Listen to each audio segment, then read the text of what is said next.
يلا بينا حملة تنظيف قوية جدا. عايزين بقى نعرف ايه الفرق بين التنظيف اليومي والاسبوعي والتنظيف الشهري والتنظيف الموسمي، خصوصا لو انتي لسه عروسة او مبتدئة او مش عارفة بالظبط تميزي بينهم. النهاردة بقى هنتكلم في كل التفاصيل دي.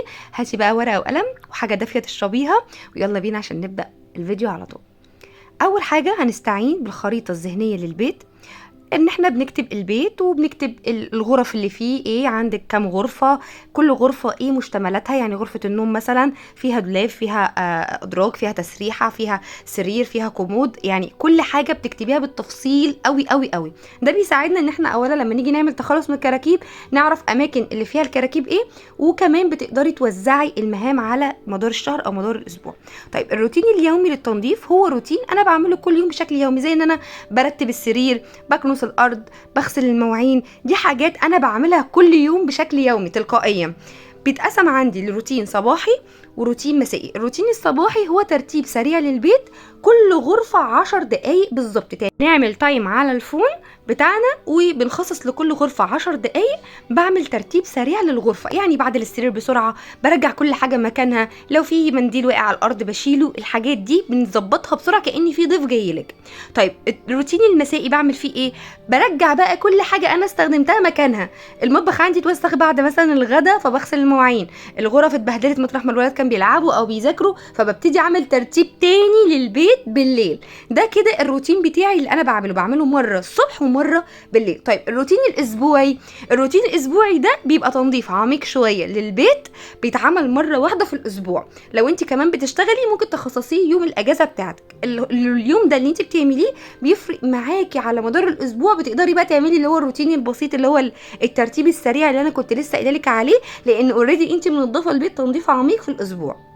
طيب الروتين ده انا بعمل فيه ايه؟ بغير فيه الملايات، بصبن الحمام تصبين بقى عميق. يعني انا كل يوم مثلا بصبن الحوض كده بسرعه، التويلت كده بسرعه، لكن يوم بقى الاجازه بصبنه بقى كويس قوي، بنضفه كويس قوي. البوتاجاز بصبنه كويس جدا، بمسح الغرف، بلمع الخشب، بلمع لو في مرايات، لو في حاجه.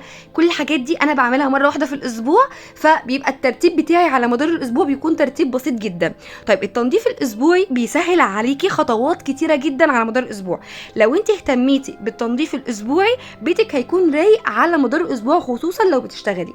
يعني انصحك جدا لو انت بتشتغلي تعملي الروتين الاسبوعي ده، ما تنسيهوش ابدا. طيب التنظيف الشهري بقى بيفرق ايه عن التنظيف اليومي والتنظيف الاسبوعي؟ دي حاجه انا بعملها مره واحده في الشهر. يعني انا مش بعملها لا كل اسبوع ولا بعملها كل يوم، انا بعملها مره واحده في الشهر. زي ايه مثلا؟ زي ان انا بزعق في الغرف، او ان انا مثلا انضف الشبابيك، او ان انا اعمل دوره للغساله مثلا، او ان انا المع التلاجة لو مش محتاجه تصبين قوي فبلمعها ببخاخه اللي بتبقى عباره عن شويه خل او ديتول او ايا يكن الماده المعقمه اللي انت حطاها، وشويه مسحوق اللي هو بتوع المواعين. تمام. طيب التنظيف الشهري يا اما بنخصص له اسبوع كامل، اول اسبوع اول الشهر، او اخر اسبوع في اخر الشهر.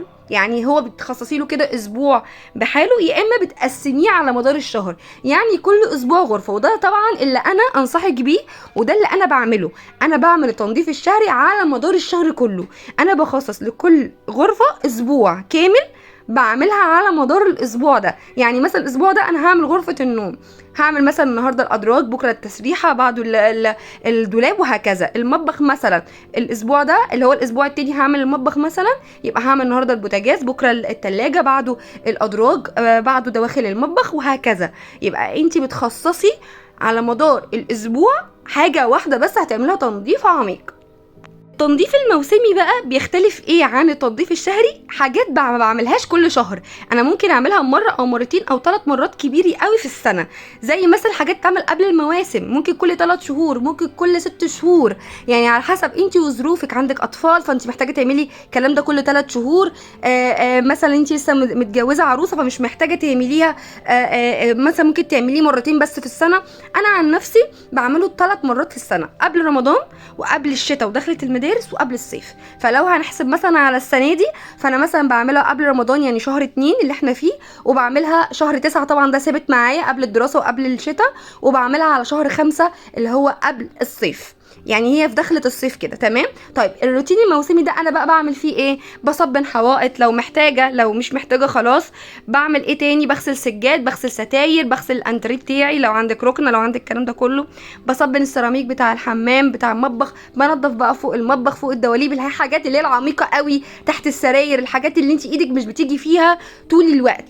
فدي بنسميها تنظيفات موسميه، بتتعمل مرتين 3 في السنه. تمام. طيب مهم جدا لو انت تقدري ماديا تستعيني بحد زي شركه تنظيف، زي انك تودي السجاد لدراي كلين، انك تجيبي حد يساعدك في التنظيف يعني بفلوس او كده.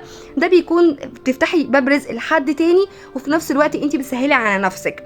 ومهم جدا كمان ان احنا لما بنيجي نعمل تنظيفات عميقه وتنظيفات موسميه، ان انا بعمل تخلص تام من اي كراكيب عندي، اطباق مكسوره، ادوات مطبخ متبهدله، هدوم قديمه، هدوم مقطعه، كل الحاجات دي بتخلص منها وبرميها. لو حاجه عندك كويسه بس، سواء بقى في ادوات المطبخ او في حاجاتك انت الشخصيه او في هدوم او كده، عدت عليها سنه انت ما استخدمتيهاش، يبقى انت مش تستخدميها. ما تقنعيش نفسك ان انت ممكن تحتاجيها او تستخدميها، تخلصي منها تماما، اديها لحد تاني طالما هي تنفع حد تاني يستخدمها، ما تكونش حاجه بايظه، اديها لحد يستفيد منها. صدقيني هترتاحي جدا نفسيا لما تلاقي الادراج بتاعتك مترتبه، الدولاب بتاعك مترتب، ادوات الولاد والعابهم متنظمه ومترتبه، ما فيهاش حاجه متكسره. كل الحاجات المتكسره مبهدله ديت بتديكي طاقه سلبيه، وبتبقى البيت فيه فوضى وكراكيب، بتصعب عليكي عمليه التنظيف بعد كده. تمام. طيب ازاي بقى انا اعمل التنظيف العميق ضمن الروتين اليومي بتاعي؟ عشان انا كده اتلخبطت، انا كده في اكتر من 4 انواع تنظيف احنا اتكلمنا عنهم. طيب انا بعمل يوميا الروتين بتاعي عادي، اللي هو الصبح وبالليل. ان انا بصحى الصبح برتب البيت ترتيب سريع، وبالليل قبل ما بنام برتب الدنيا برضك ترتيب سريع. طيب التنظيف الاسبوعي ده بيكون ليه يوم خاص بيه، زي ما انا قلت لك كده، يا يوم الخميس يا يوم الجمعه. انا عن نفسي بعمله يوم الخميس. انت لو انت موظفه اعمليه يوم الجمعه او يوم السبت حسب يوم اجازتك. ده خصصيه بس اليوم ده للتنظيف الاسبوعي بس، ما تعمليش فيه اي تنظيفات تانية عشان بقيه الاسبوع يكون رايق معاكي. طيب التنظيف الشهري زي ما قلت لك كده، انا كل يوم هصحى اعمل ترتيب سريع للبيت، واخلص الاكل بتاعي واخلص مطبخي ودنيتي رايقه، ابتدي بقى اشوف انا ورايا ايه النهارده في التنظيف الشهري. لو انا مثلا الاسبوع ده مخصصه غرفه النوم، يبقى النهارده اشوف انا هعمل ايه في غرفه النوم. هعمل مثلا الدولاب، هعمل مثلا الادراج، هشوف انا مقسماها ازاي على مدار على مدار الاسبوع بتاعي. طيب لو انا الشهر ده موافق عندي انه موسم، يعني زي شهر 2 مثلا، فانا هزود بقى على غرفه النوم الحاجه اللي انا هعملها في الموسم. يعني لو غرفه النوم محتاجه تصبن فيها حيطه، يبقى هتصبن الحيطه بتاعتها. محتاجه ان انا هعمل تحت الدولاب، يبقى انا هخصص في الاسبوع ده ان انا في يوم زياده هعمل مثلا تحت الدولاب، تحت السرير، وهكذا. يبقى انا بزود على حسب ما اشوف الشهر ده شهر عادي عندي ولا ده شهر موسم هعمل فيه تنظيفات موسميه، وهكذا. في طريقه تانية للتنظيف الموسمي انا بحبها جدا، ان انا بعمل كل حاجه شبه بعضها. يعني انا مثلا الشهر ده شهر 2، انا عارفه ان انا عندي دخلة رمضان، فانا بعمل تنظيف بطريقه تانية مختلفه. يعني انا النهارده هزعف كل الشقه، بكره هعمل الشبابيك بتاعه البيت كلها، بعده هعمل تلميع المرايات كلها مثلا وتلميع الاسطح كلها، اليوم اللي بعديه هعمل الخشب كله. بحب اعمل كل حاجه شبه بعضها.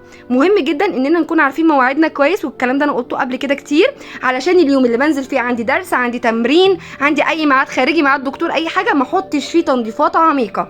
نصيحه مهمه جدا، حاولي تجمعي كل المنظفات بتاعتك في بوكس واحد، علشان ما تفضليش داخله خارجه نسيتي ملمع الخشب، نسيتي ملمع الازاز، نسيتي الزعافه. فطالما انت هتعملي تنظيف للغرفه دي، شوفي كل مشتملاتك اللي انت محتاجاها للغرفه عشان تتنظف، خديها معاكي مره واحده عشان توفري وقت ومجهود عليكي.